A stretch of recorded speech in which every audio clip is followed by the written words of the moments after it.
Thank you. Thank you for the last 3 days so much, Gautam.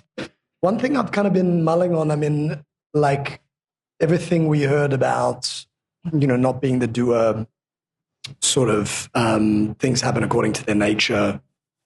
You being the doer is an illusion, and therefore sort of free will is. So I understand all that. I guess what I'm wondering about is like from a point of view of morals, like when you're in a situation and you feel that you have a choice. Yes. And you feel that you can act rightly or wrongly. And I guess I was also making the analogy before, like going back to the Bhagavad Gita story, like Arjuna still felt that he had a choice to put his bow down or pick it up, right? So there is the choice of morality. Like, how do you reconcile that? And how do you still keep that moral motivation if you know and you believe that you're not the doer and everything is predetermined, I guess? There are two aspects to this. One is the only difference this teaching makes in your life is it provides you peace. It will not alter how you think and feel you should act. It has just exposed what your action truly is. Now, if you have a moralistic tendency, quality, because everyone does not have that, you will follow your moral code and act accordingly. But now you know that your outcome based on your moral code is not in your control. So you will continue to act. Now, for example, a criminal, let's say a criminal meets a sage and has the understanding he's not the doer of his actions. He will have to decide, do I continue committing a crime or not? His conscience may say, hey, now you understood the whole picture, it's time to stop. Or he can't help himself. So he will be prepared to face the consequences of his actions, knowing he's breaking the moral code. Someone who is not exposed to the teaching is not even aware of this perspective. So you see, this whole game of free will is, as my teacher would say, once we know we actually don't have free will, it does not take our free will away. We still have to act as if we have free will, knowing that we don't. We have to act as if we have free will, but now the burden the free will was carrying, which is guilt and shame if I exercised my will and something went wrong, or the opposite. That burden is dropped. Why? Not my action. That is the only difference. Apology, regrets, all these will continue to arise. But because my mind is now no longer suffering the doership of the act, I am at peace. It only takes away psychological suffering. Why do we still need to act as though we have free will? How else would you act? Because in the design of duality, we must act, we must take decisions. Let's say you go to a shop, you want to buy a new shirt. You know how much money you have in your pocket. You see two shirts, one blue shirt, one red shirt. So you have to decide, do I buy the blue shirt or do I buy the red shirt? Because you have money for one shirt. So you have to act. You have to act as if you have free will, knowing that perhaps I prefer the blue over the red. So you buy the blue. So this apparent choice now becomes clear that I was designed to buy the blue and prefer it over the red, so I bought it. Now what happens? You go back home and you say, bloody hell, I should have bought the red shirt.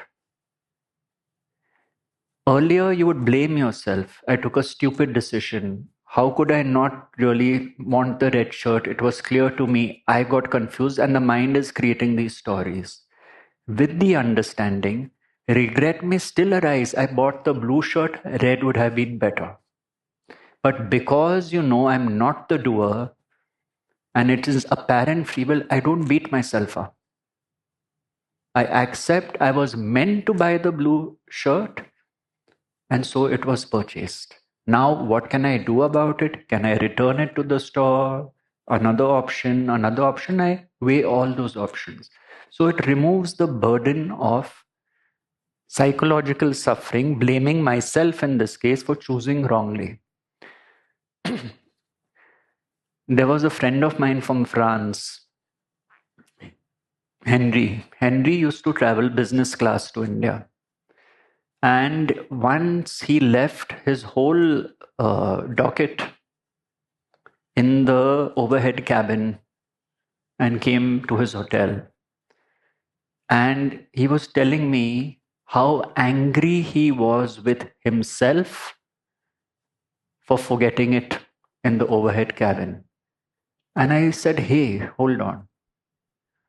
Did you forget it deliberately? You didn't. Maybe you were distracted. Another passenger spoke to you. You were thinking about some work problems.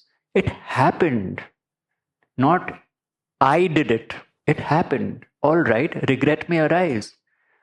All you needed to do was then find out how to retrieve it, which eventually it came to him. But this not being able to sleep at night, thinking, how could I have been so stupid? That was his whole, that kept him up all night. Me, Henry, businessman, business class, was so stupid that I left it in the overhead cabin. This is the suffering.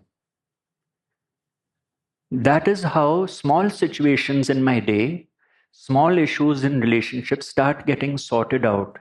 All these knots start opening up.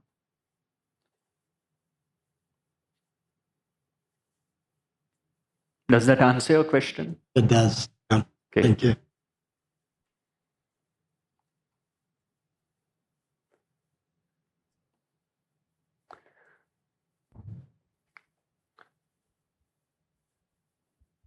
Yes, Sai. Hello, Gautam.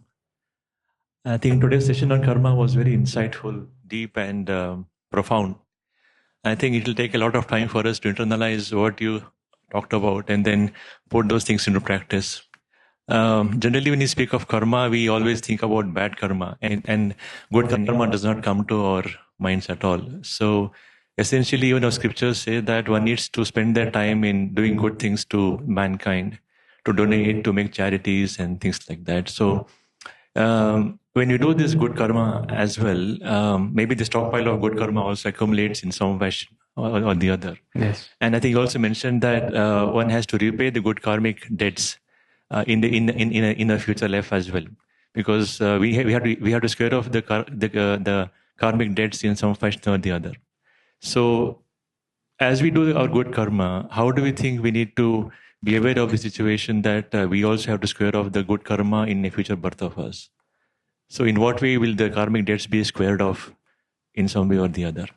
Karmic debts are debts of the past.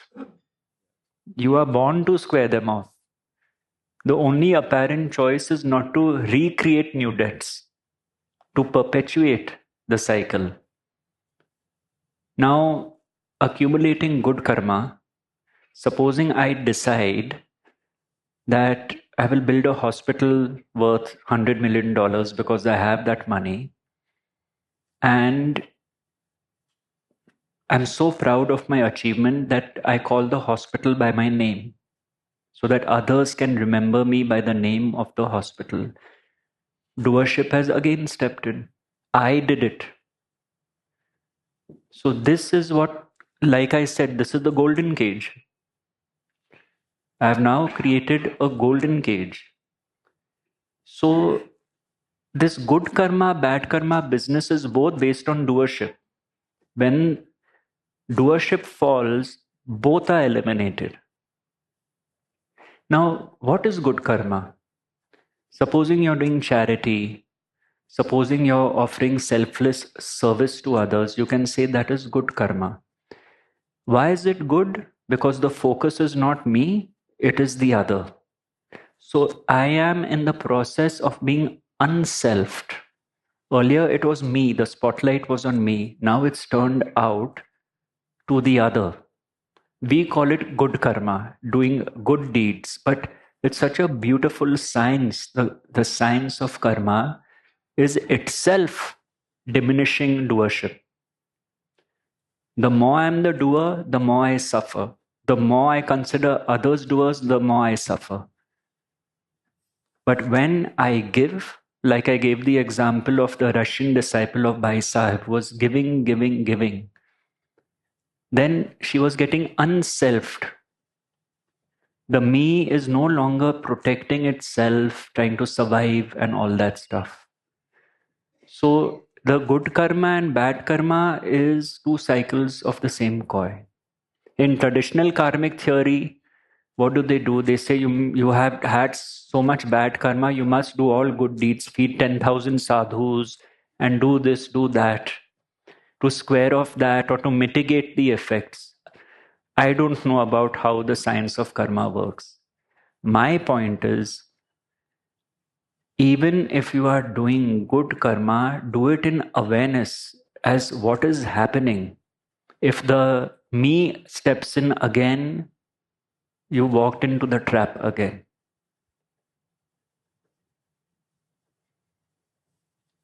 Now, the example I give often is this very famous model who would come to Rameshji's satsangs.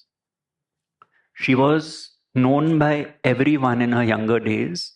She was 60 at the time she came to Rameshji, and she said, I'm suffering because earlier, wherever I went, any street I walked, heads would turn.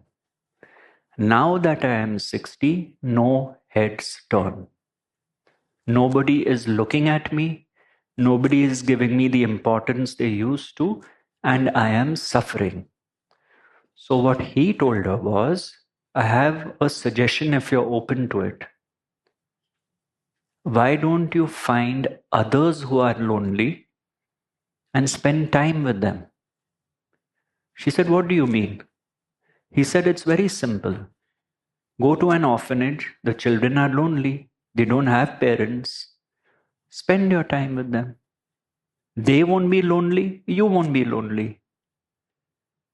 So when we do this, that we are offering ourselves to others selflessly,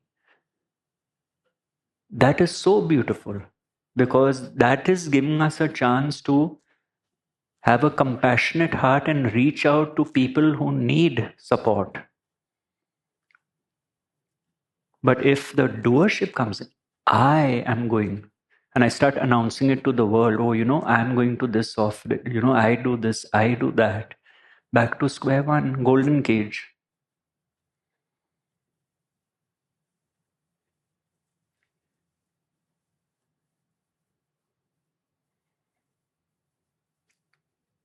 So by all means, better to do good karma than bad karma. Go ahead. But just understand the game of karma and the principle of non-doership. Thank you, Gautam. Yeah. I had one more question to ask if you have some time to spend on this. So essentially, this question is on debt as a money debt, Gautam. Debt, yes. I think Sai Baba has said very clearly in his Sacharita that debts have to be atoned for and there is no escape from them. So when devotees would visit him to take his darshan, he would seek money from them to release them from their debts, essentially. Because he, being Baba, he was omnipresent, omnipotent, omniscient, and he would know all transactions of the devotee who would visit him, and he would release them immediately. But in our case, in Kali Yuga, this probably won't happen to us because we never know what is our debts, in the previous life or this life as well. And debts, I would imagine, are of two kinds. One is to receive money from somebody. One is to give money to somebody. In both cases, I think Dhananamandhan gets generated. I don't think so.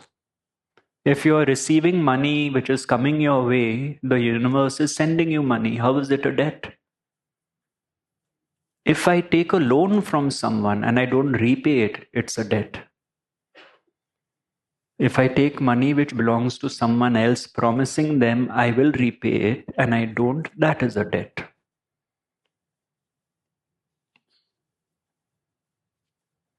Receiving money is not a debt.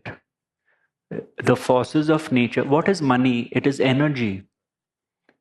Money is a form of Shakti, energy. Shakti is coming your way. No problem. Let's take the case of where money is given to a person, let's say, for example, and it has happened to me in many instances in my past.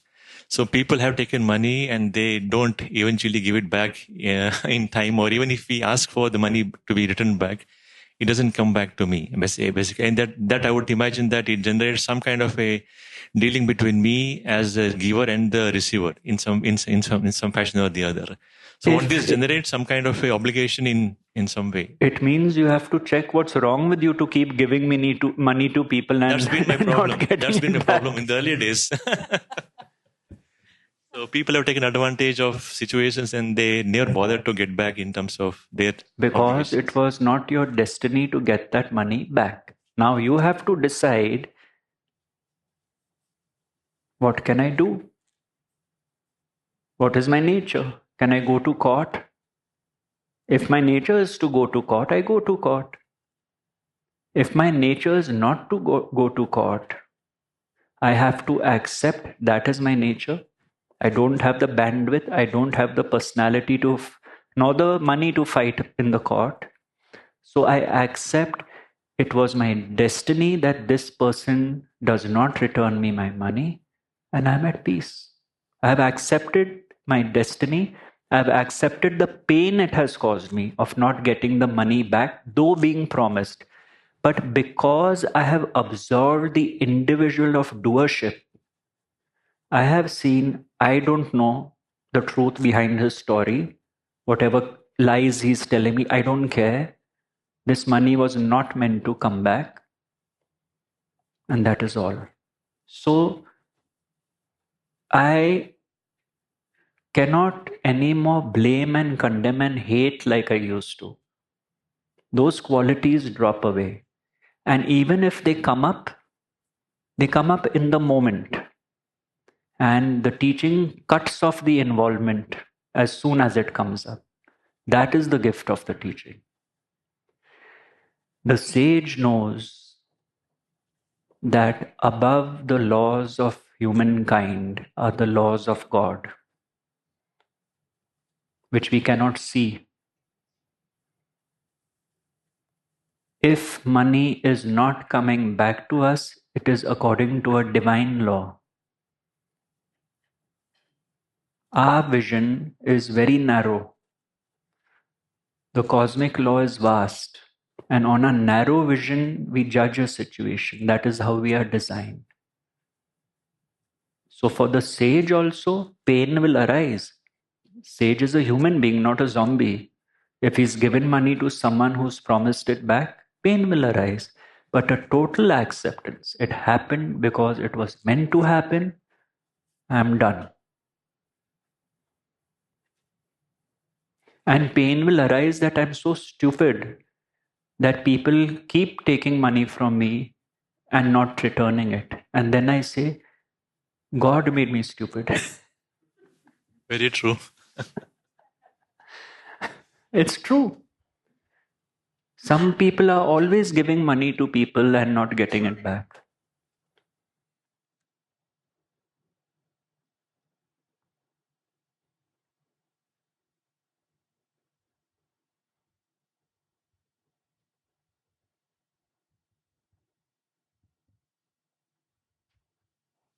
Thanks, Gautam.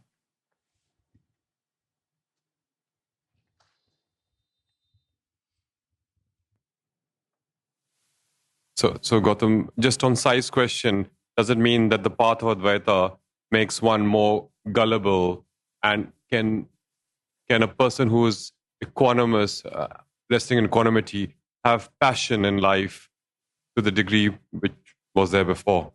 How can it make me gullible? I haven't understood. In what way? In terms of that you accept what comes to you, you are more accepting of others, and even if they are trying to cheat or for whatever reason, I think you're more accepting because they're all part of universal consciousness, and you see yourself in that. So I feel there's an element of no. I don't think so, because man has been gifted with intellect and he continues using that intellect. He's not going to become suddenly very stupid because of Advaita, if that's your fear. In fact, you might become sharper at work because you're not carrying the load of the thinking mind. You might become more passionate because you are now prepared for things not going your way. You might put less pressure on yourself and others around you in your quest for reaching your goal. Various other things will unfold because now you know what's meant to happen will happen. You know, one millionaire came to my teacher. He had a business problem.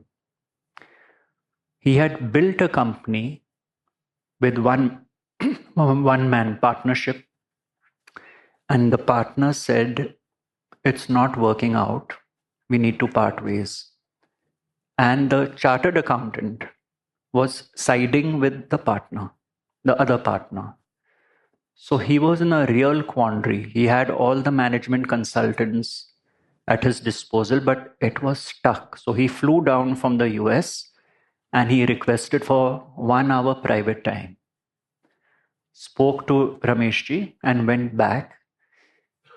And Rameshji said, let me know the outcome.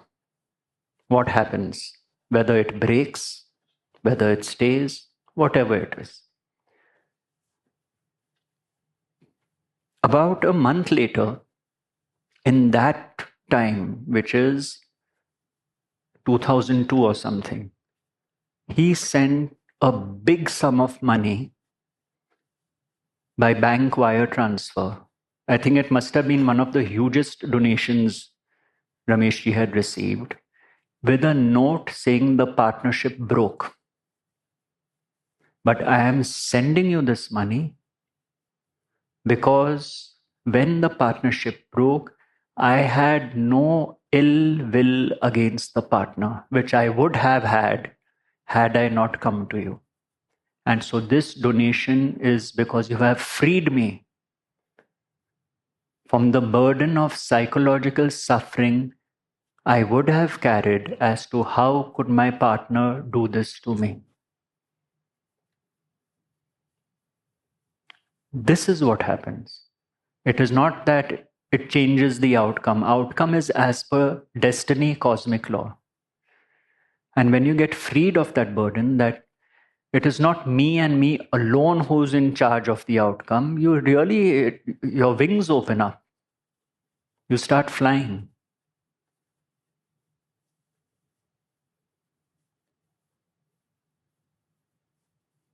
You are less and less worried about your work, for example.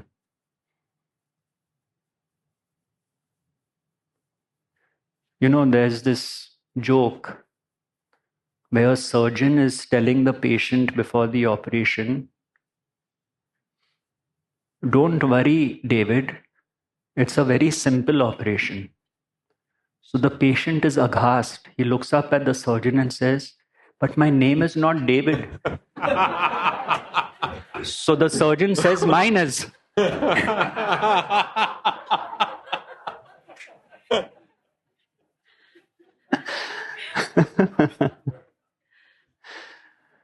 That fear, which is our default mode of operation, we are fearful beings, made fearful by God.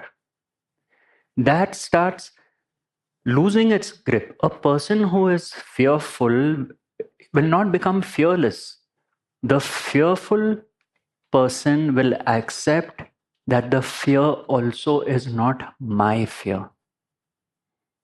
The ownership of the fear is dropped and the arising of the fear is witnessed. Try one thing. Go on a very tall height or balcony which is open, very high up, and go to the edge. Fear will arise. You know where the fear starts from? The base, the Muladhara chakra. If I was to slow motion the whole sequence of fear arising, you will sense it arising, and then your heart will start beating faster. That is the movement of fear. This fear is a natural process. We are designed to be fearful so that we look left and right before crossing the road. But what has happened is the ego has added a ton of psychological fear onto biological fear. That is what, and it is fear-based thinking and fear of the other, fear of situations, fear of circumstances, all by the grand design. So if I'm designed to be fearful, I now accept it and I witness the fear. I don't take ownership of it. And then the fear is a movement in consciousness. So I'm more relaxed as far as the fear is concerned also.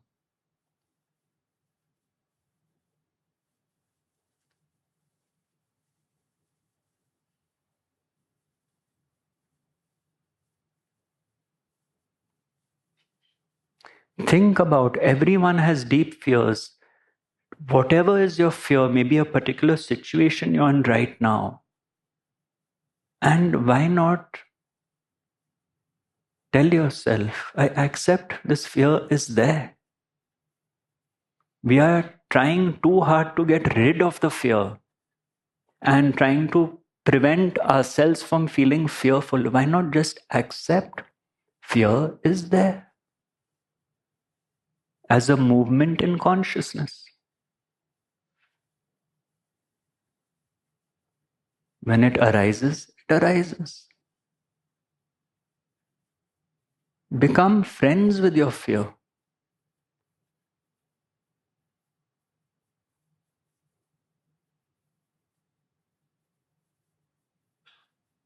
Does that help answer your question? Yeah, thank you.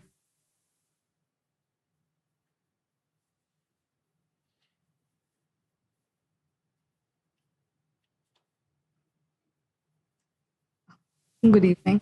I keep referring to this song I heard in the 1980s by Enigma called The Return to Innocence, where one line says, don't be afraid to be weak and don't be too proud to be strong.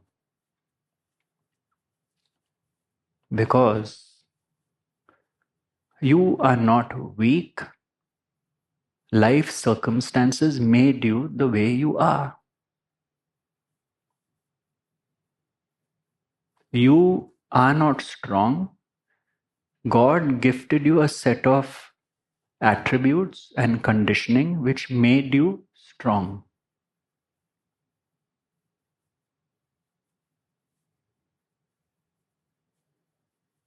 Yes, Naval. I have a question, but before that, I would like to share something regarding the fear part. So, from childhood only, I feel that I've been very fearful kid, whether it is in the classroom, whether it is at home.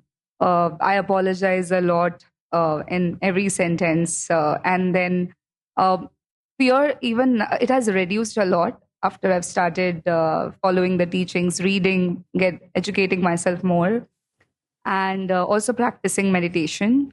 But even simple thing like when I sit for meditation here also, I get thoughts that while walking, I will fall down from that stair which is outside. Maybe I forgot to lock the door at the hotel. Maybe, my phone is not switched off and it will ring at any time. And these kind of things, even at home, if I go out, I feel I've left the gas stove on or something like that. These are some basic fears. And of course, there are various other fears One thing I would like to share about fear is that there was an employee in my organization. I mean, there he is, and since past 3 years, he's having a kind of a disagreement with the management and has done a case.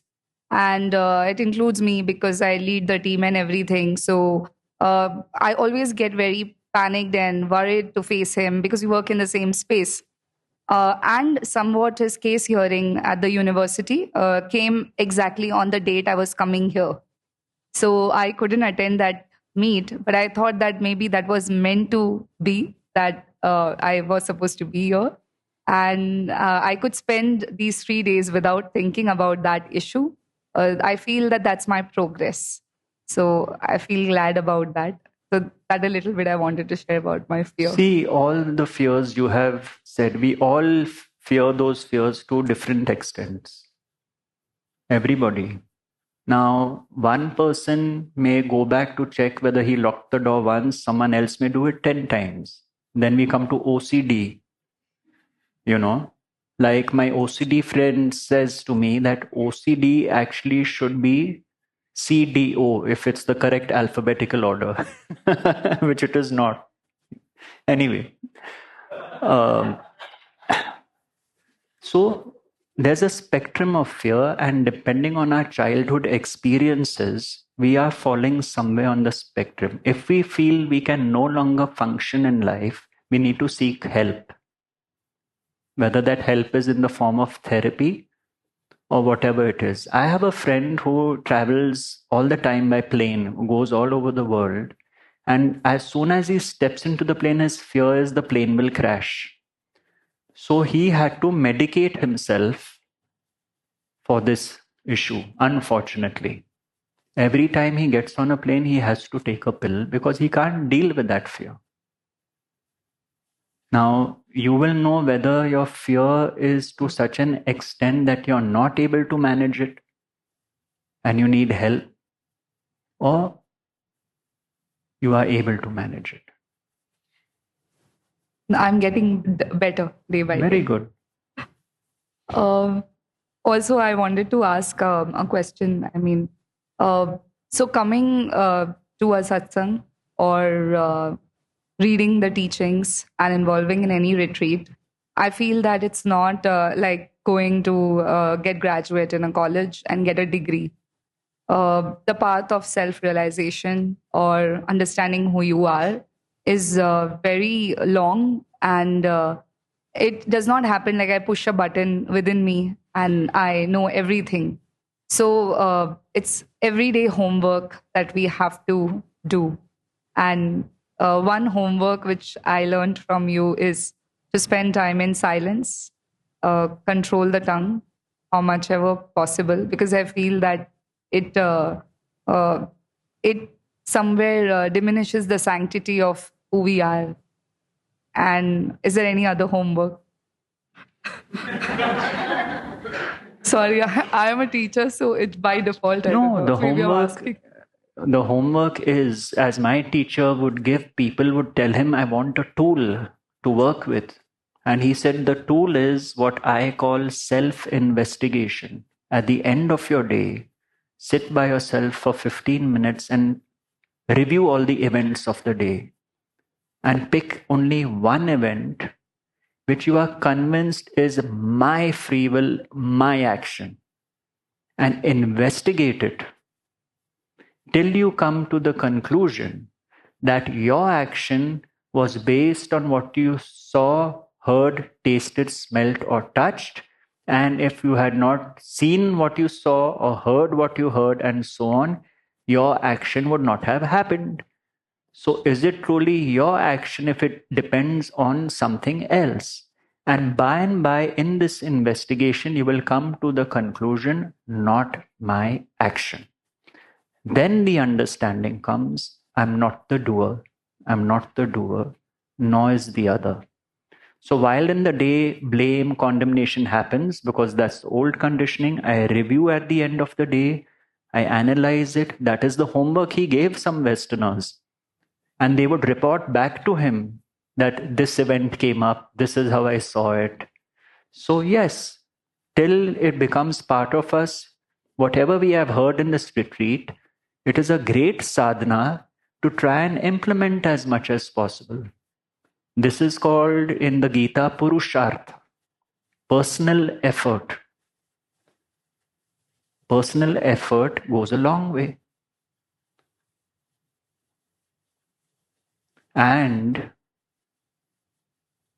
you see, as my teacher would say, enlightenment, nobody can give you a certificate which says you are enlightened.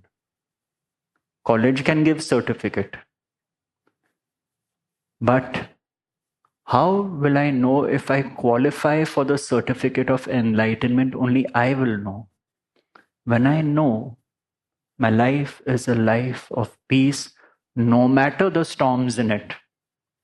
That is why Jesus said to the storm, "Be still." People thought Jesus said to the storm, "Be still," but he was talking to their consciousness, not to the storm. Be still.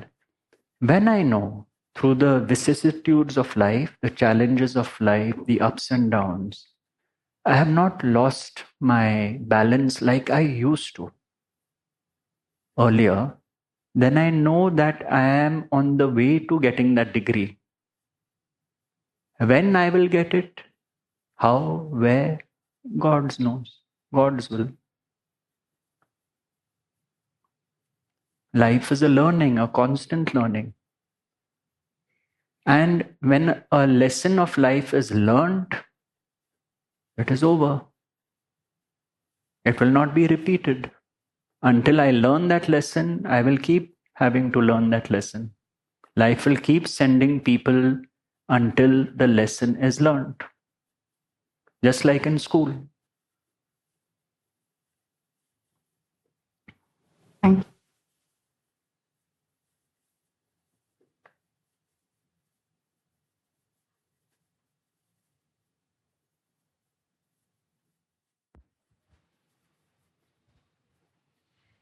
Okay. Yes, Dipti. I'm actually fearful right now, but still I want to talk to you. Fearing me? To talk to you, I'm fearful. To You tell know, my...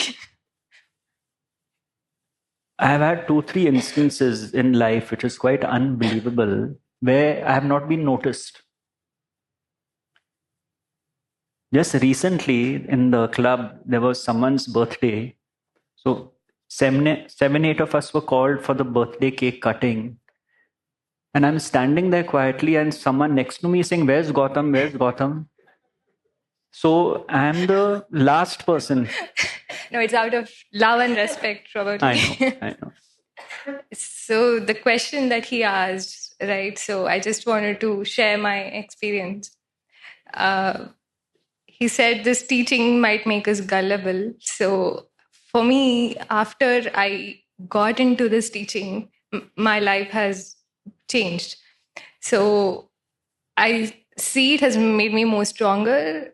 I, like you say, life deals a lot of blows to you. So it was not one or two. I've got many until I learned my lessons, and that's when I got into your teachings, and that has actually, at present, I'm in a very peaceful state. There are no complaints. It's all fine. But before that, it was really hard. I did not know how to deal with life. I wanted a manual, but there was no manual. And I feel like this teaching is like a manual for life. And listening to you every week is like a therapy. So I don't want to miss it. And if your goal is to actually become stronger, this teaching shows you the way for that. It doesn't, I don't know to explain how does it make you stronger, but I did not want to be a mat where everybody walks upon.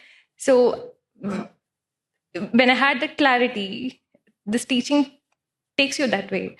So it happens. And I think I'm a living proof for that. So I just There wanted you to go. say that.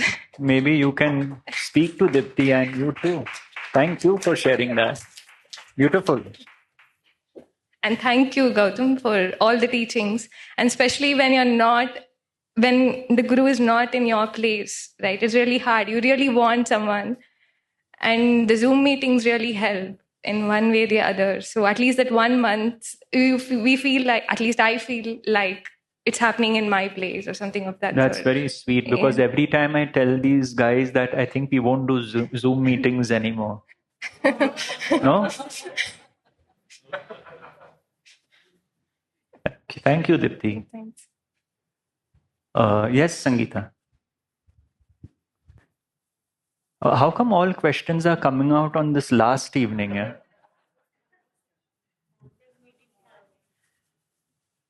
With regard to karma, whatever, I want to know that if you have an association with someone, a life association, which breaks, how do you get out of that? I mean, how does that karma drop? If it's broken, it's dropped. No, but there's so many things unsaid and which you feel you may have to take another birth to square it off. I mean, there are so many answers which are not given, so many unsaid questions. And the thing is, if you don't want to meet that person, If you don't want to meet that person again, yeah, so you want to finish all the give and take, right? I mean, in yourself, how can you close the... what have we been talking about? To reiterate, If I want to end a relationship, that is your question. How can I be it's free? ended. So there's no choice. Yeah. So the Rinanu Bandhan is ended. Was it your choice? No. Where's the problem? Now that it's ended, what are your thoughts internally? Are they, could I have done things differently? If I had done things differently, would it have been saved? By all means, analyze. While this relationship has ended, it may teach you lessons for other relationships. No harm. But are you carrying guilt? Are you carrying shame? If you are, the universe is here to tell you a relationship ends only when it is meant to end. The rest is the mechanics of it. Nobody is the doer of the actions. Free the other from blame. Free yourself from blame. Could you do things better? By all means try personal effort in other relationships. Feel the pain completely of the end of the relationship. It is very painful, especially if the foundation was love and one loved more than the other. That is the bandhan which one is suffering. Suffer it, but suffer it boldly, knowing this was my destiny, the other is not the doer.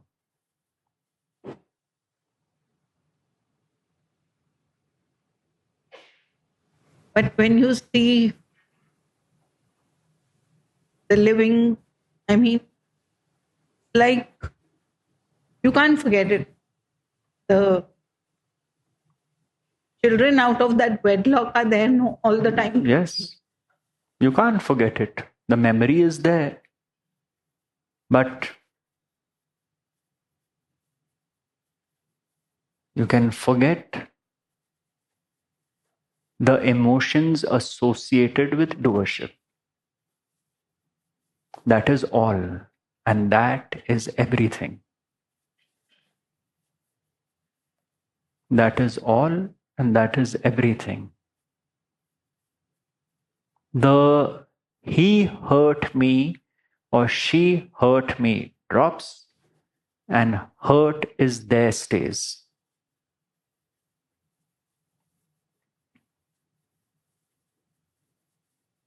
Hurt is there. My blueprint was to be hurt in this relationship. I got hurt. By all means, I have to face it. Very painful, as per God's will, cosmic law, which I cannot fathom, because I certainly feel I didn't deserve this hurt. But God's will.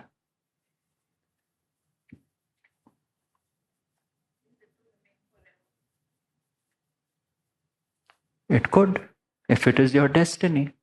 But that hurt will be freed of the burden of doership, which would have been a worse hurt to suffer till one's last breath.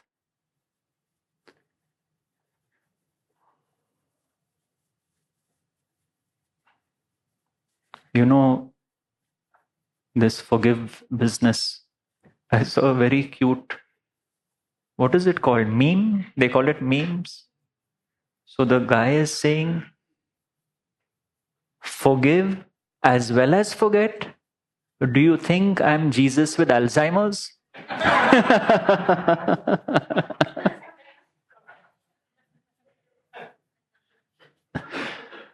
How can you forget? People say forget. You can't forget. Memory is there.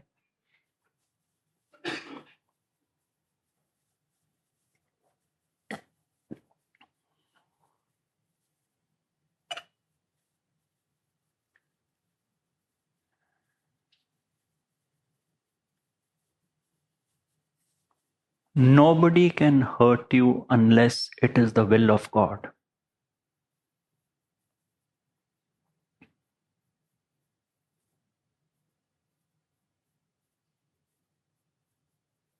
Nobody can love you unless it is the will of God.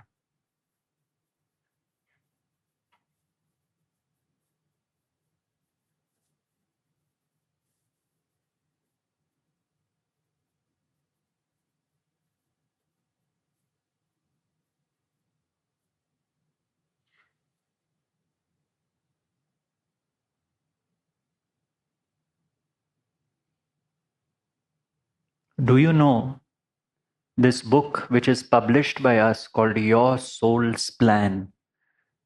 When I saw it, at that time it was called Courageous Souls, by a therapist who had the ability to regress patients to the pre-birth stage, not the previous life, the pre-birth stage. And this book is about 10 or 12 cases, case studies. Victim of a terrorist attack, alcoholic, HIV patient, so on and so forth. One case really struck me. Actually, the whole book to me was pure Advaita, in a different way, of course. Was an alcoholic. In the pre-birth stage, a decision is taken. My role will be that of the alcoholic, and those around me will be given the opportunity to serve me, so they can learn their life lessons through serving me, the alcoholic. Now, if we live with this awareness, rather than blaming the alcoholic, cursing the alcoholic, who is learning what in the current situation we are facing? The appearance is not the truth. If we have this constant awareness, the appearance is not the truth. This is why I say the concept of non-doership is so liberating.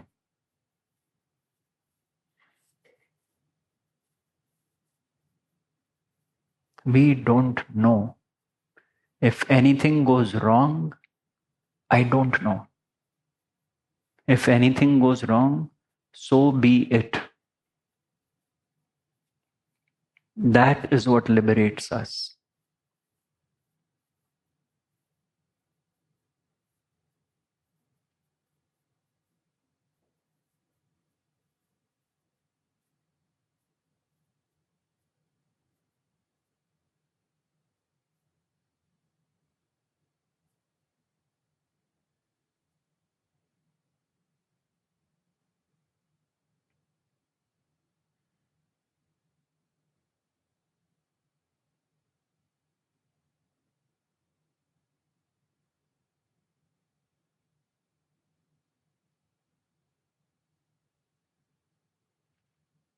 That's it. Siddhant?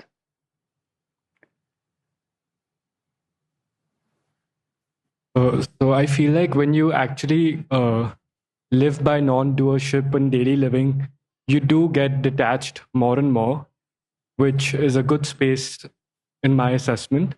But this thing about attachment comes up sometimes, and I wonder what role that has to play in life when it's not important anymore. What role does attachment have to play? Like say you're attached to your family members and, for all that you see it dropping away slowly.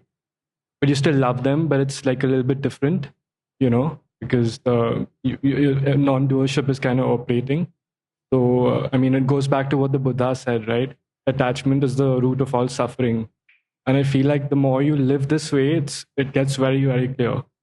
So sometimes I'm a little bit conflicted there because it appears as if that's also important. Like a part of that is not to be ignored because it can make you a little bit detached and less loving. But yeah. But I am saying be fully attached, knowing nobody is the doer. I get your point.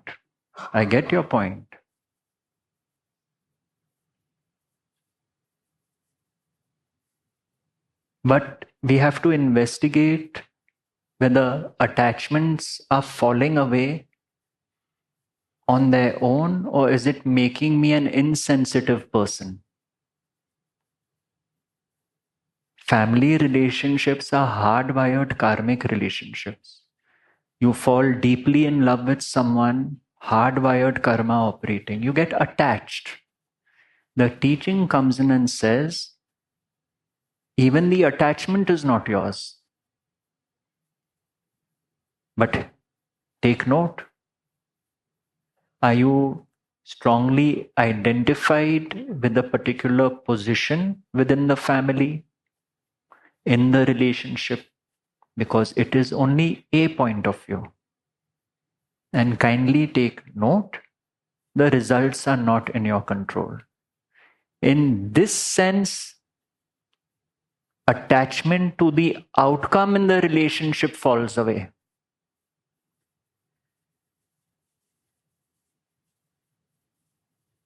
That is what happens.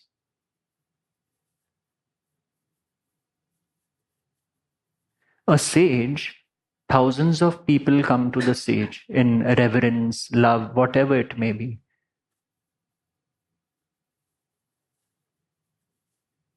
The sage loves seeing expressions of the one self coming towards him or her. The bond of love is very strong.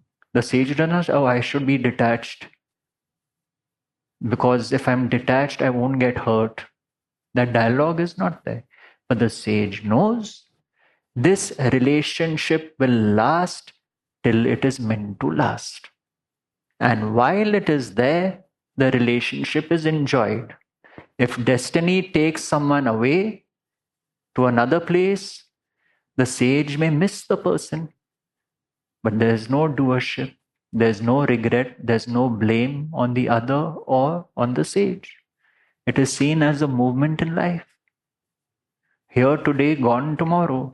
In that sense, the sage is not attached. And so we have to free everyone in our lives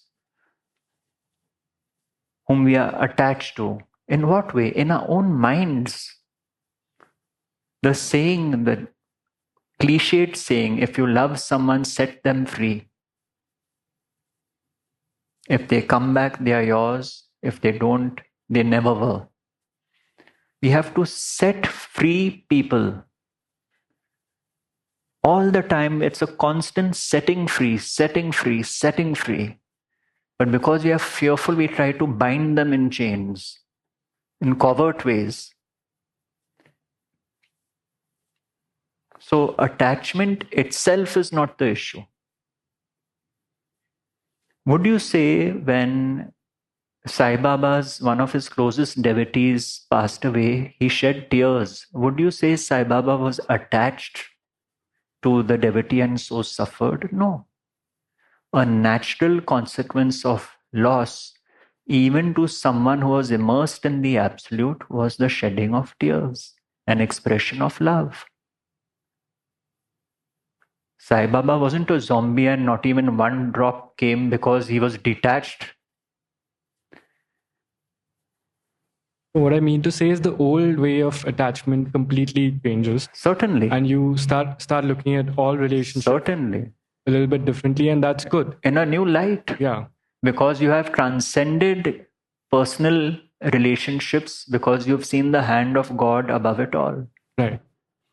Then it all changes, as you said. Turns on its head. Yeah, but it's hard to live in society like that because people expect you to be Oh yes, they do. reciprocating the same way as they look at attachment. So be prepared to lose some friends and lovers.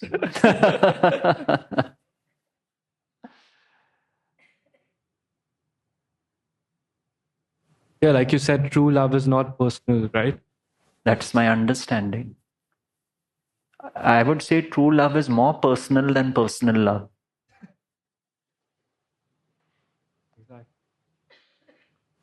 See, personal love is a give and take. I'm doing transaction-based love. But if I love you in spite of all your flaws, isn't that true love?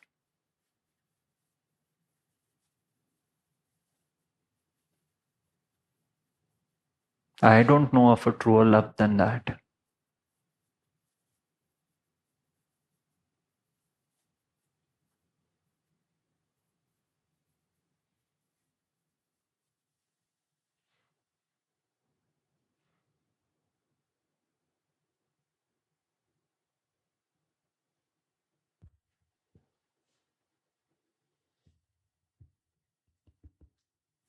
Namaste, Gautamji.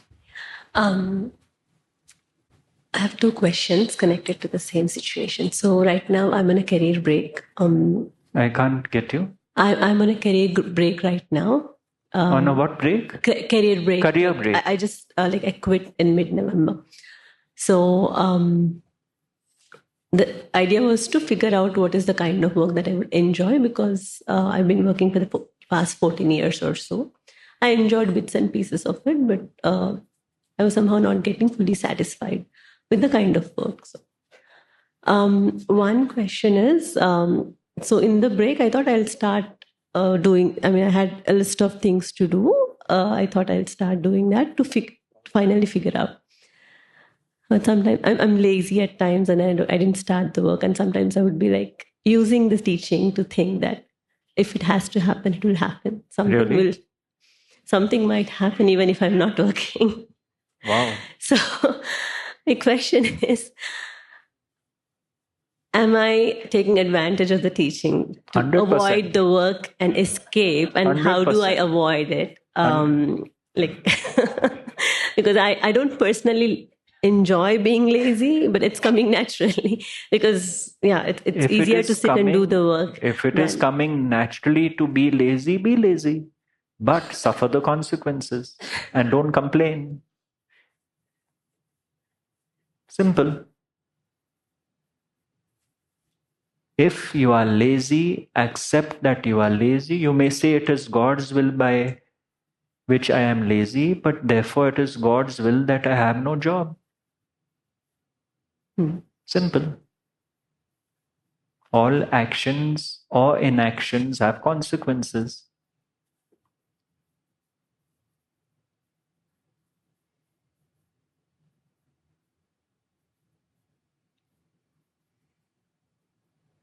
Okay.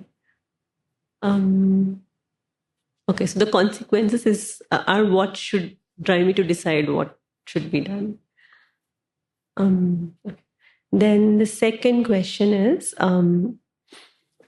while figuring out the kind of work one should do, so there are people who say that irrespective of whether they are in the teaching or out of the teaching, there are people who say that they got a calling or we figured out this is the kind of work. They say that they are in a flow state when doing this work, that the work gets done automatically, that we don't even feel like we are doing it. This is irrespective of whether they are in the teaching. There are some people who say that this is coming so naturally to me that I don't feel that I'm working. So my question is there something that we can do to figure this out, or it can only happen by itself? Like I just want to know if there is some way I can figure out what this work is for me. Like what kind of work, would really give me satisfaction if there is a process to it.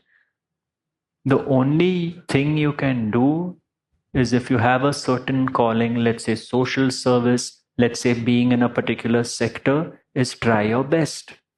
Whether or not you get the job is not in your control. So you may feel it is your calling, but it does not guarantee you the job. My brother-in-law is a lawyer who loves law. He loves law. He makes a lot of money, and so he is living the dream job.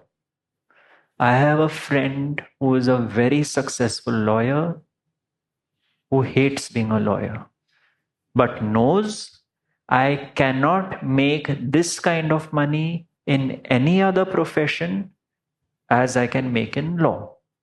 So he has to decide, although I don't love my job, do I stay in it or do I leave? He has to bear the consequences. In this case, he reached the decision that I would rather suffer the job because I know at least how much I'm making, and he deals with it that way. Each individual has to decide for themselves. But if they feel, oh, this is not my calling, be sure. Are you okay without a job?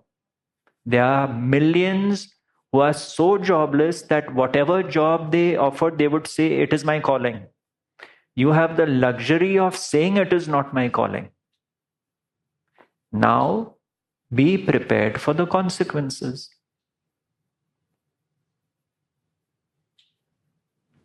So it's completely up to the individual. Absolutely. What kind of trade-off that the person wants to. There's no right or wrong to it. There is no as right. long as if in your heart you are so dissatisfied with your job and you feel you have no choice but to leave it, but please be aware of the consequences of your actions.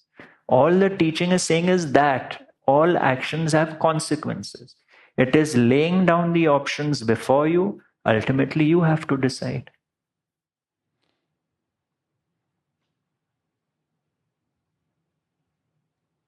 Thank you.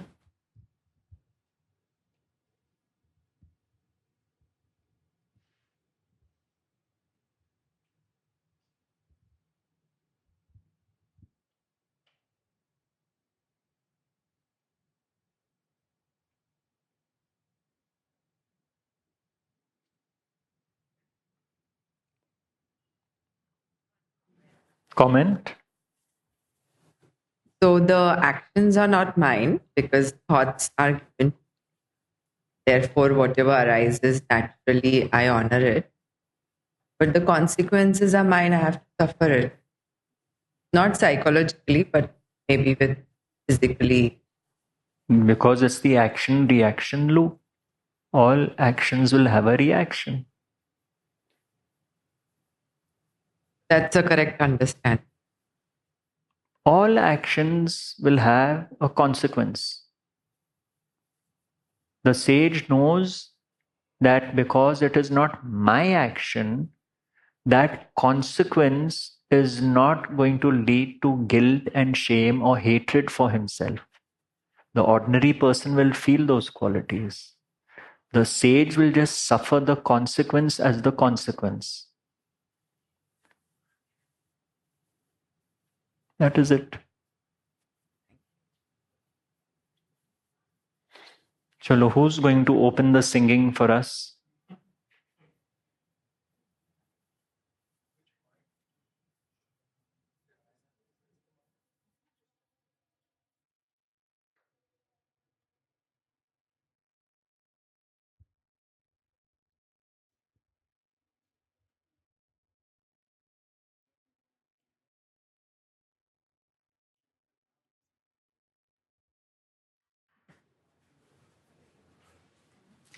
So this is Jai Bhagavan. If anyone knows it or everyone knows it, please sing along. The words are just Jai Bhagavan. Jaya Bhagavan, Jaya Bhagavan, Jaya Bhagavan, Jai Jai Bhagavan, Jaya Bhagavan, Jaya Bhagavan, Jaya Bhagavan, Jai Jai Bhagavan.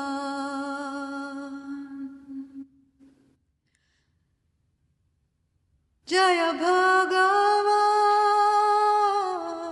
Jaya Bhagavan, Jaya Bhagavan, Jai Jai Bhagavan, Jaya Bhagavan, Jaya Bhagavan, Jaya Bhagavan, Jai Jai Bhagavan. Shambho Shankara Namah Shivaya, Girija Shankara Namah Shivaya, Arunachala Shiva Namah Shivaya, Shambho Shankara Namah Shivaya, Hara Hara Shiva Shiva Namah Shivaya, Shiva Shiva Hara Hara Namah Shivaya, Girija Shankara Namah Shivaya, Shambho Shankara Namah Shivaya. Jaya Bhagavan, Jaya Bhagavan, Jaya Bhagavan, Jai Bhagavan, Jaya Bhagavan, Jaya Bhagavan, Jaya Bhagavan, Jai Jai Bhagavan, Jaya Bhagavan, Jaya Bhagavan, Jaya Bhagavan, Jai Bhagavan. Beautiful.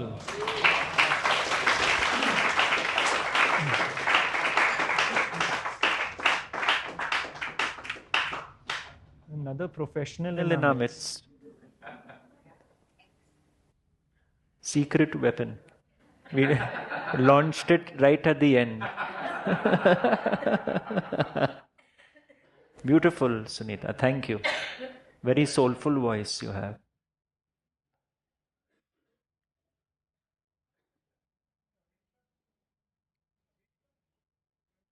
Okay, well, this song is different from the other ones. It was only written today. Oh. And it's for Ireland because there's so many people are suffering at the moment.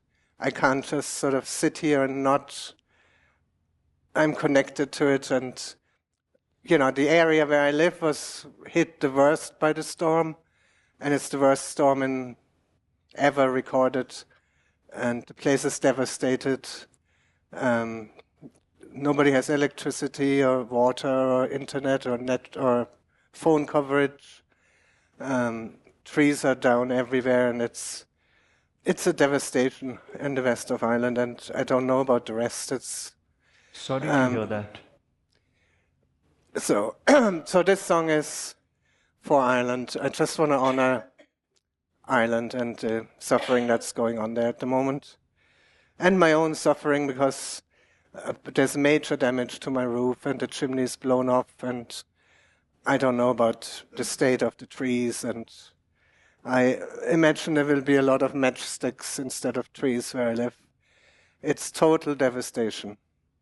So this is it, but it's not like a... Anyway. What can I say?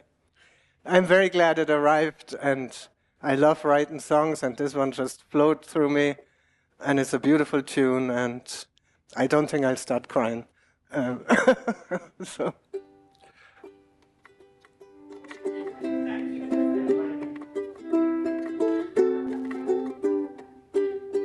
Too far off India I did depart to see my beloved Guru, Guru. So I took flight and I landed there in the homeland of my Guru. And while I sat happy at his blessed feet, my dear island was in for a lashing. A mega storm circled in from the west, a fierce demon intent on just smashing. The winds they blew and Lord Rudra too, they raged and stormed about. From what I heard, and I bet it is true, it was scary and really loud. From what I heard, and I bet it is true, it was scary and really loud. Trees were broken as easy as twigs. They broke with a thunderous crack. Roofs flew off and walls collapsed, the destructions to which I'll come back. My friends, they are safe, but my chimney took flight. My roof tiles came loose and flew. But here in India I'm feeling down. What can I do? No, sorry. What can you do, said my dear Guru. What can you do, said my dear Guru.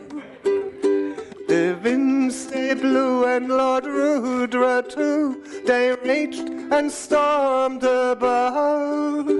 From what I heard, and I bet it is true, it was scary and really loud.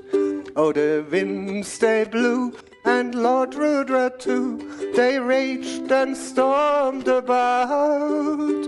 From what I heard, and I bet it is true, it was scary and really loud. Oh, it was scary and really loud.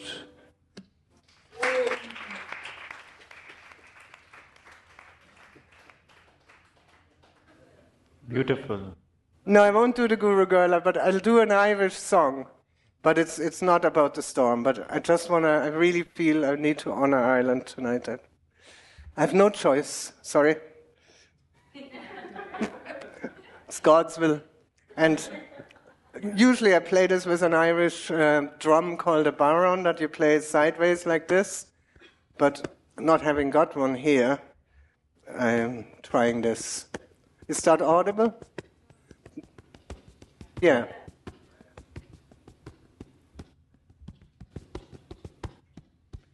Who are you, my pretty fair maid? Who are you, my honey? Who are you, my pretty fair maid? Who are you, my honey? She answered me quite courteously, I am me mother's daughter. Oh, is me Turaya, for the little da, Turaya, a little Lario. Will you come to me house in the middle of the night when the moon is shining brightly? Will you come to me house in the middle of the night when the moon is shining brightly? I'll open the door and I'll let thee in. Devil be the one to hear us, always me to raya, faddle little da, to raya, a little ario. I went to a house in the middle of the night, the moon was shining brightly. Oh, I went to a house in the middle of the night, the moon was shining brightly. She opened the door and she let me in. Devil was the one to hear us, so asked me to raya, faddle little da, to raya, a little ario. She took me horse by the bridle and the bit, she led him to the stable. She took my horse by the bridle and the bit, she took him to the stable. Oh, there was plenty of hay for a soldier's horse to eat if he was able. Oh, it's me to raya, for the little da, to raya, a little ario. She took me by her lily white hand, she brought me to the table. She took me by her lily white hand, she brought me to the table. There was plenty of wine for a soldier's man to drink if he was able. Oh, it's me to raya, for the little da, to raya, a little ario.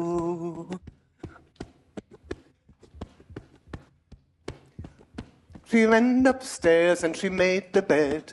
She made it nice and easy. Oh, she went upstairs and she made the bed. She made it nice and easy. And I took her up and I laid her down. Devil was the one to hear us. It's me to raya, for the little da, to raya, a little lady, oh. And when will you return again? When will we get married? When will you return again? When will we get married? When broken shells make Christmas bells, then we will get married. Oh, it's me to raya, for the little da, to raya, a little ario.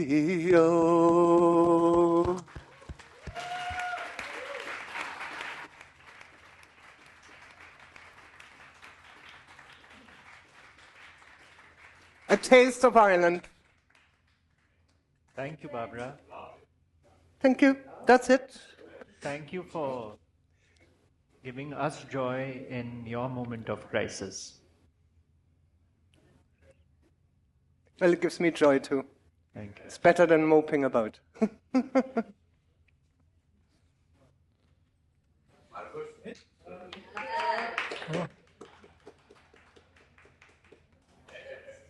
And a big thank you to my friends who are trying to look after my roof until I'm back.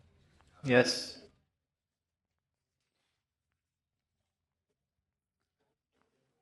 This is a Louis Armstrong song, so a bit different. Somewhat spiritual, but a lot of eyes in there.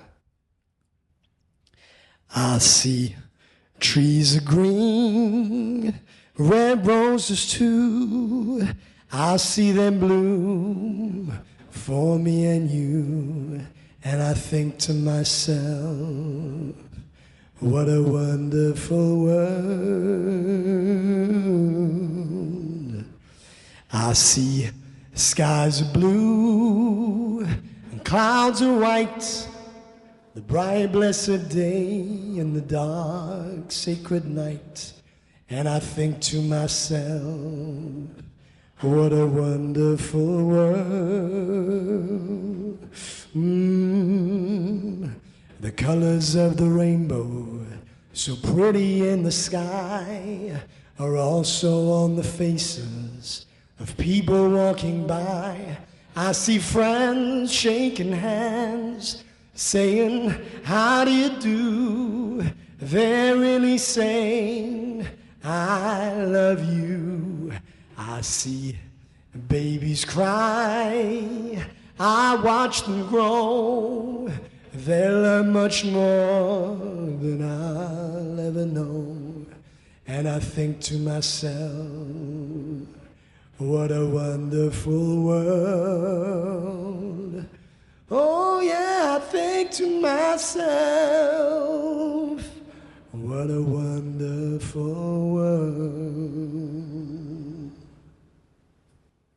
My God.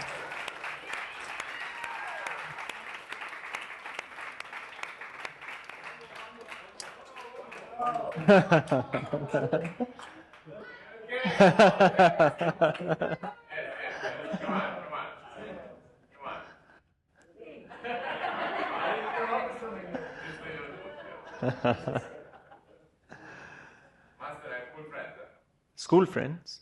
Cool friends. It's got to be the song you don't like. It was beautiful, really. Thank you. One sec. You stand outside Ramana ashram and sing like this, and all the women disciples will come running.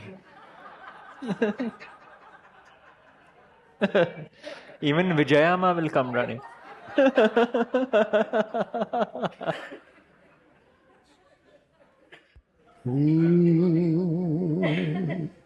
Two.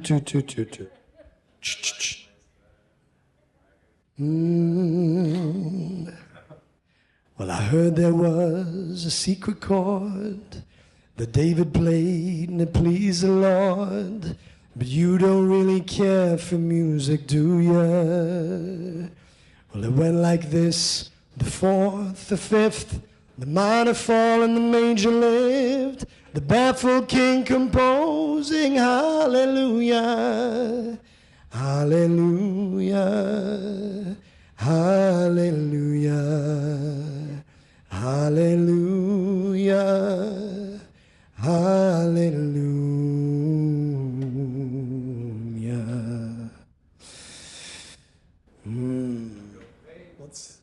Yes. We'll skip that verse though. Wait. Well, maybe there's a God above, but all I ever learned from love is how to shoot somebody that outdrew you. It's not a cry that you hear at night. It's not somebody that's seen the light. It's a cold and it's a broken hallelujah. Hallelujah. Hallelujah. Hallelujah. Hallelujah. Hallelujah.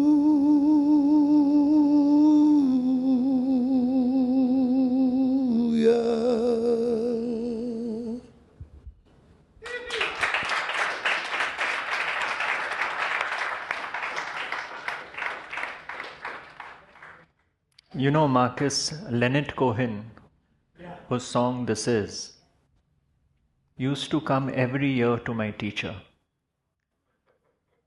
And if you Google Leonard Cohen Ramesh Balsikar, you will find an article about his visits to Mumbai. And he would get no special treatment. He didn't want special treatment. He would come quietly, sit at the feet of the master, not utter a word, and leave. And then I read an account of how he spent years in a Zen monastery and eventually found his peace in Mumbai. Look it up on the net. Really. And he was swindled of his money by his manager. Are you aware of his story? And then in his old age, he went back on tour again and made money. So thank you, because it brought back memories of meeting him in Mumbai. I was destined.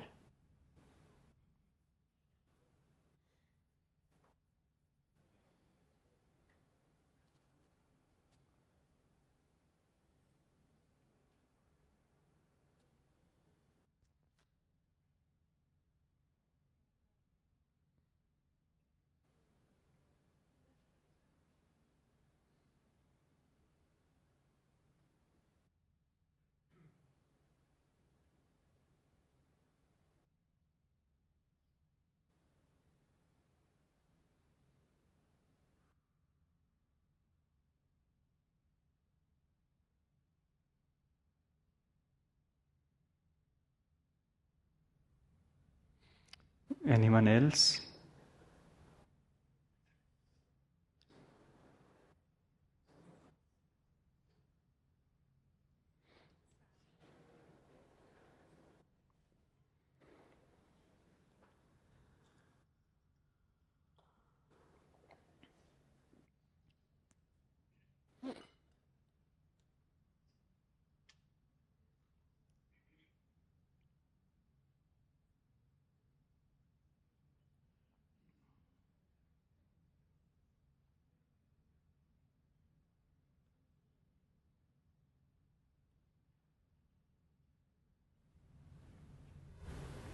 So I want to sing a Marathi bhakti, but right now after listening to an Irish song, I'm going to sing an Irish song? no, I don't know one, but like it's just a shift to What are you singing? Marathi?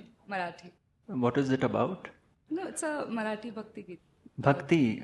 तुझं मागं तो मी आता.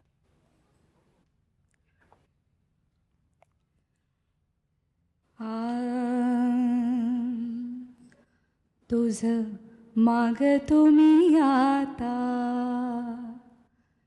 तुझं मागं तो मी आता, मागं तो आता, तुझं मागं तो मी आता, मागं तो आता, माझं द्यावे एक दंता, तुझं मागं तो मी आता, मागं तो आता, तुझं मागं तो मी आता, माझं द्यावे एक दंता, तुझं मागं तो मी आता.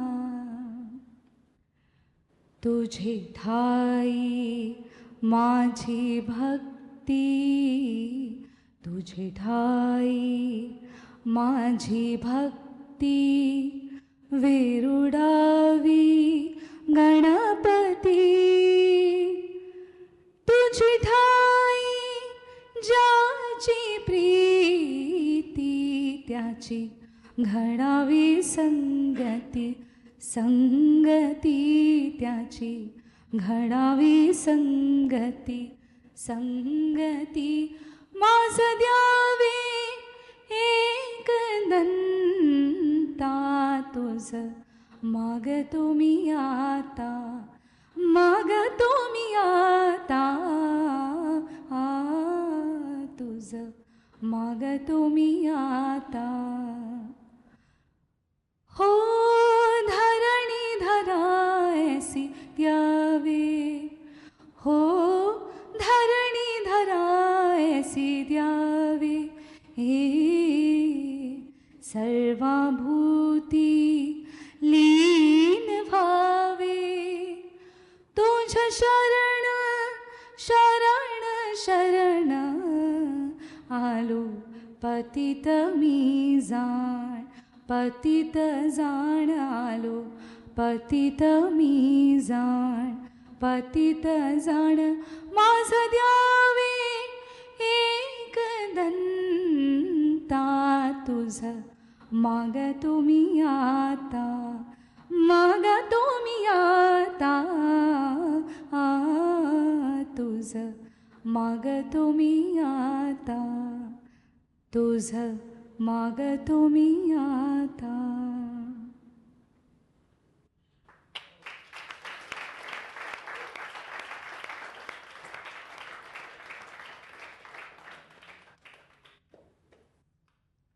If I may not take a lot of time, can I sing one more?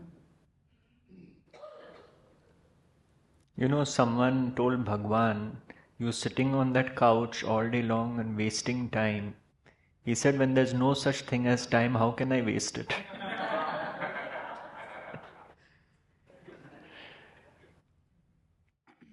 So this one is a Urdu and Hindi sort of song, Urdu song. It's Wahi Khuda Hai. I would like to attempt it.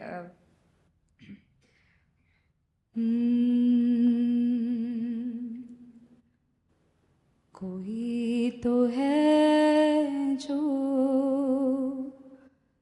निज़ाम हर चला रहा है वो ही खुदा है, कोई तो है जो निजाम हस्ती चला रहा है वो ही खुदा है, दिखाई भी जो ना दे नजर भी जो आ रहा है वो ही खुदा है, वो ही खुदा है, वो ही खुदा है, वो ही खुदा है, नजर भी रखे समाते भी वो जान लेता है, नियते भी जो खाना एला शौर में जगमगा रहा है वो ही खुदा है, वो ही खुदा है, वो ही खुदा है, वो ही खुदा है.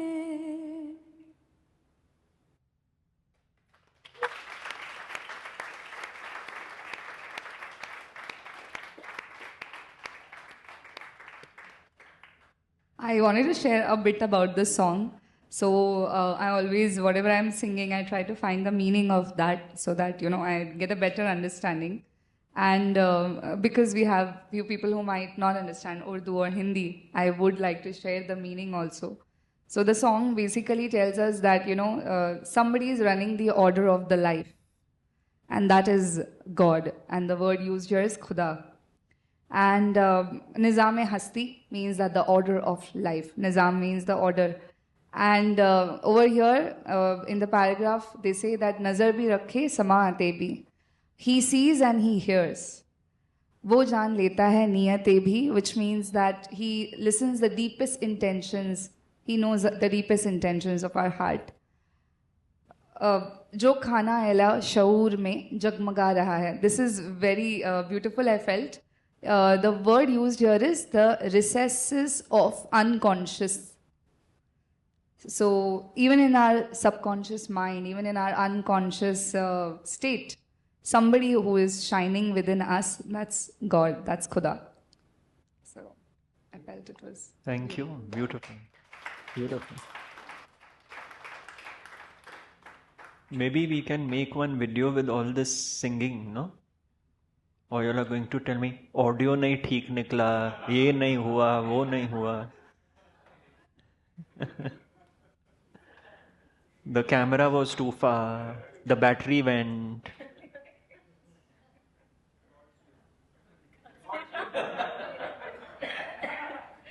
You know, my lawyer brother-in-law has learned by association and no other way, because he has the least interest in spiritual matters.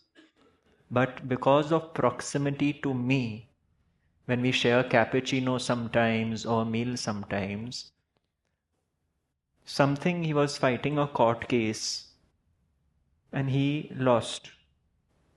So I sent him a message, I'm really sorry to hear you lost it. He replied in all caps, W-O-G. I said, W-O-G? Will of God.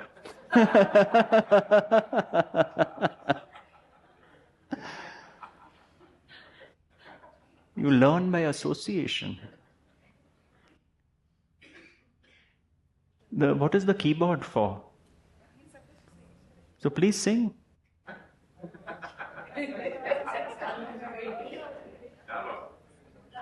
You're also singing Hallelujah? Great. Maybe Marcus can join in. I was going to. Okay. But someone will have to go there to play the keyboard, right? Okay.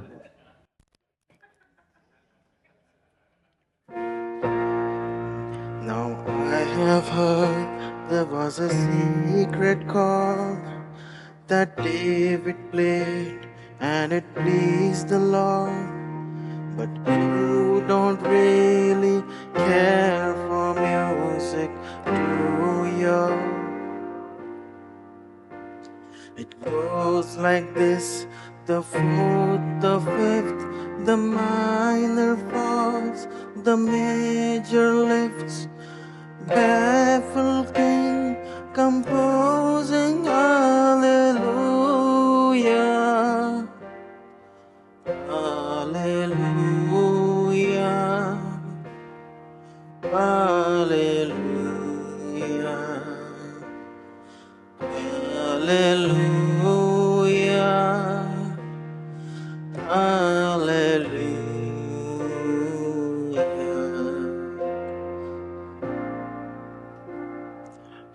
I'll switch to another song that's called Knocking on Heaven's Door by Guns N' Roses. Okay.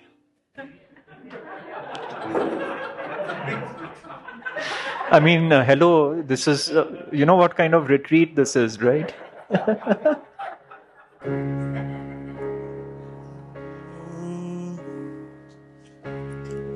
Mama, take this badge from me.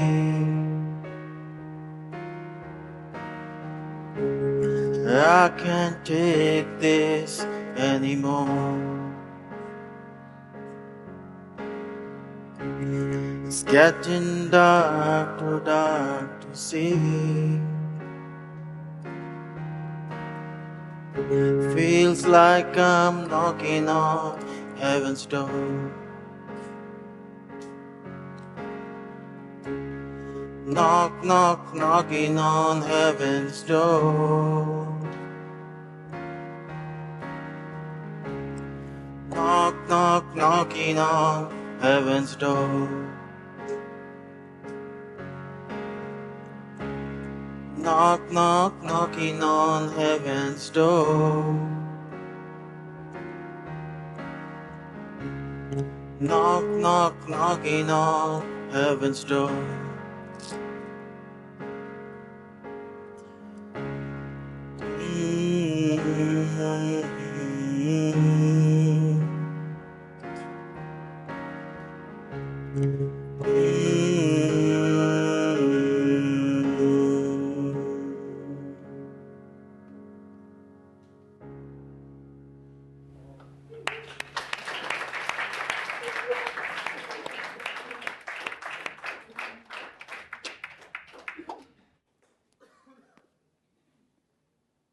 Thank you.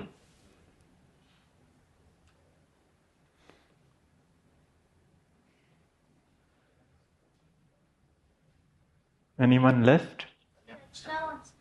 Oh.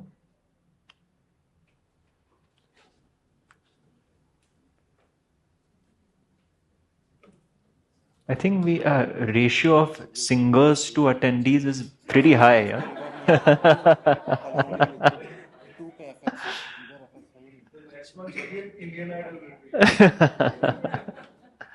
What will you sing for us?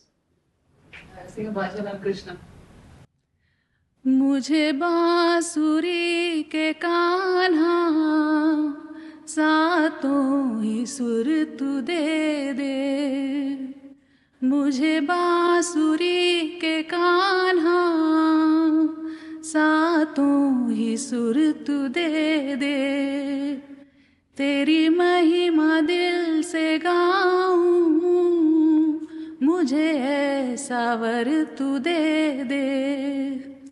तेरी महिमा दिल से गाऊं, मुझे ऐसा वर तू दे दे. जी चाहे मैं भी तुझसे गीता का सार जानूं. तेरी करुणा मुझ पे बरसे,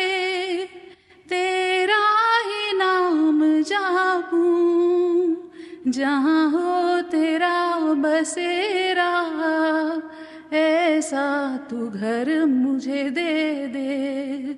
मुझे बांसुरी के कान्हा, सातों ही सुर तू दे दे। ओ मेरे मुख से हर समय ही बस हरि नाम निकले, तेरे सुर से सुर मिलाऊं तो तेरा ही नाम निकले, तेरा ही नाम निकले। आ जाए तू भी सुन कर, ऐसा असर तू दे दे। आ जाए तू भी सुन कर, ऐसा असर तू दे दे। मुझे बांसुरी के कान्हा, सातों ही सुर तू दे दे। ना ही सुर ना ही मीरा, रस खान भी नहीं मैं। ना ही सुर ना ही मीरा, रस खान भी नहीं मैं। भक्ति के धन से इतना धनवान भी नहीं मैं। पहचान लूं तुझे मैं, ऐसी नजर तू दे दे। पहचान लूं तुझे मैं, ऐसी नजर तू दे दे। मुझे बांसुरी के कान्हा, सातों ही सुर तू दे दे। तेरी महिमा दिल से गाऊं, मुझे ऐसा वर तू दे दे। ओ भगवन तुम्हें कैसे पुकारूं, ओ भगवन तुम्हें कैसे पुकारूं। जो तुम आओ निकट हमारे, अश्रु भरे हैं भक्ति भाव के। जब जब नामो नाम तिहारे, जब जब जापो नाम तिहारे। मेरे हृदय में शमन करो तुम, अपने पास बुला लो कान्हा। झूठे जग से न मिला मुझे कुछ, अब बस चाहूं प्रेम तुम्हारा, अब बस चाहूं प्रेम तुम्हारा। हरे कृष्णा कृष्णा कृष्णा हरे हरे, हरे राम राम राम हरे हरे। हरे कृष्णा कृष्णा कृष्णा हरे हरे, हरे राम राम राम हरे हरे। मुझे बांसुरी के कान्हा, सातों ही सुर तू दे दे। जय Shri Krishna.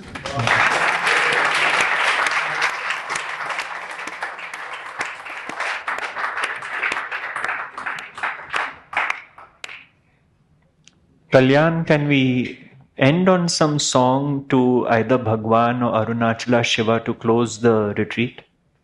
Yeah? I mean, anything else you can play before that and end with that if you want, or just that.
जनन मरण भय शोक विदूरम्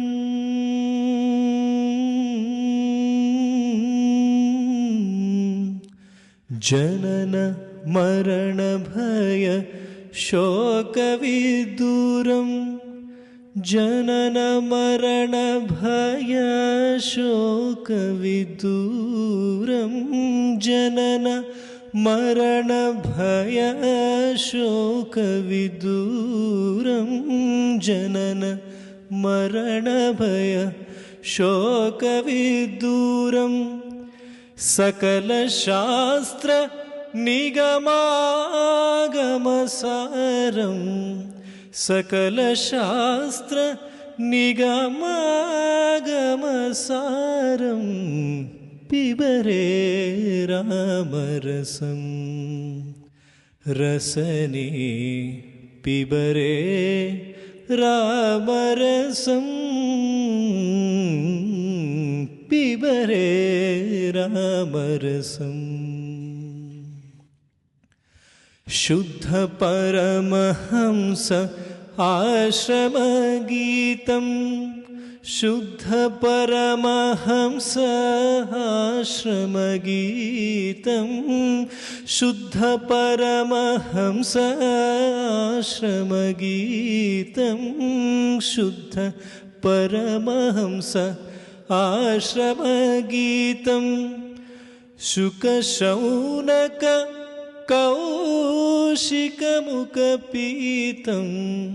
शुकशौनक कौशिकमुखपीतम् पिबरे रामरसम् रसने पिबरे रामरसम् पिबरे रामरसम् पिबरे रामरसम् पिबरे रामरसम्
अच्युतं केशवं कृष्णदामोदरं रामनारायणं जानकीवल्लभम् अच्युतं केशवं कृष्णदामोदरं रामनारायणं जानकीवल्लभम् अच्युतं केशवं कृष्णदामोदरं रामनारायणं जानकीवल्लभम् अच्युतं केशवं दामोदरं रामनारायणं जानकीवल्लभम् कौन कहते हैं भगवान आते नहीं, तुम मीरा के जैसे बुलाते नहीं। कौन कहते हैं भगवान आते नहीं, तुम मीरा की जैसे बुलाते नहीं। अच्युतं केशवं कृष्णदामोदरं रामनारायणं जानकीवल्लभम् कौन कहते हैं भगवान खाते नहीं, तुम शबरी के जैसे खिलाते नहीं।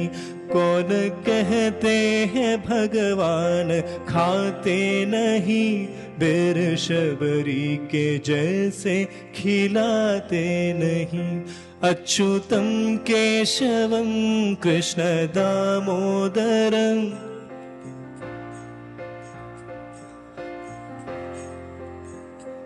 अच्युतं केशवं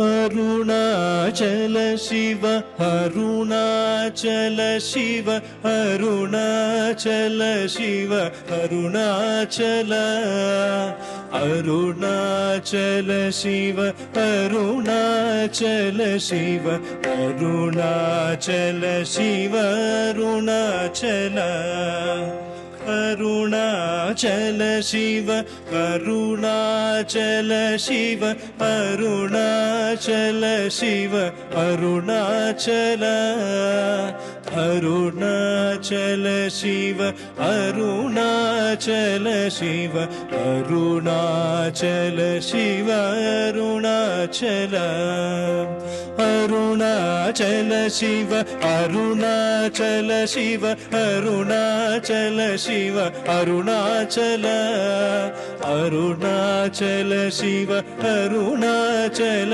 शिव अरुणाचल शिव अरुणाचल अरुणाचल शिव अरुणाचल शिव अरुणाचल शिव अरुणाचल अरुणाचल शिव अरुणाचल शिव अरुणाचल शिव अरुणाचल ॐ नमः शिवाय ॐ नमः शिवाय ॐ नमः शिवाय ॐ नमः शिवाय ॐ नमः शिवाय ॐ नमः शिवाय ॐ नमः शिवाय ॐ नमः शिवाय Arunachal Shiv Arunachal Shiv Arunachal Shiv Arunachal Arunachal Shiv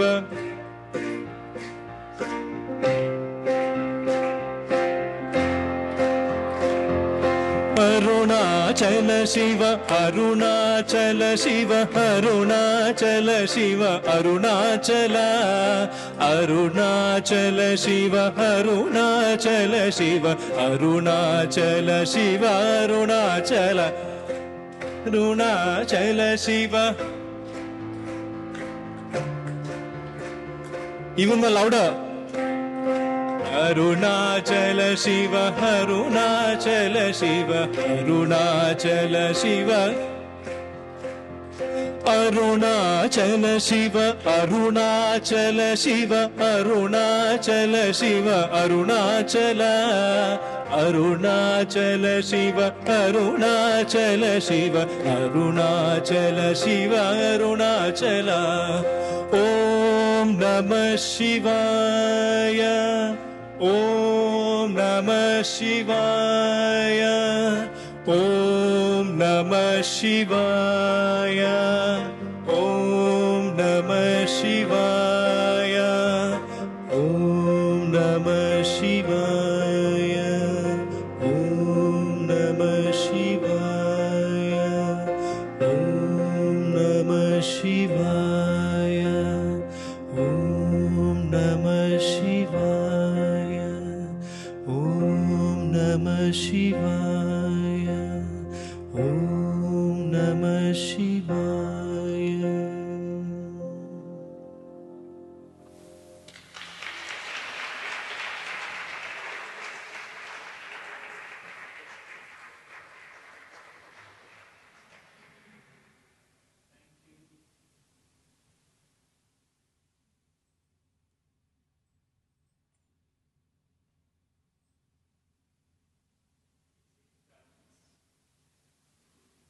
To wherever you are, be well, be in peace, calm the storm, and as my teacher would say, be still and let life flow. Thank you for being here. Thank you all the volunteers. Thank you all the singers. Cherished memories have been created, and we bow to Arunachala Shiva, the lineage masters, all the influences I bow to in my life, for not only showing me the way, but using me as an instrument through which their teachings pour forth. May you be blessed by all of them, truly blessed. And may your life be a blessing to those who cross your path. Thank you.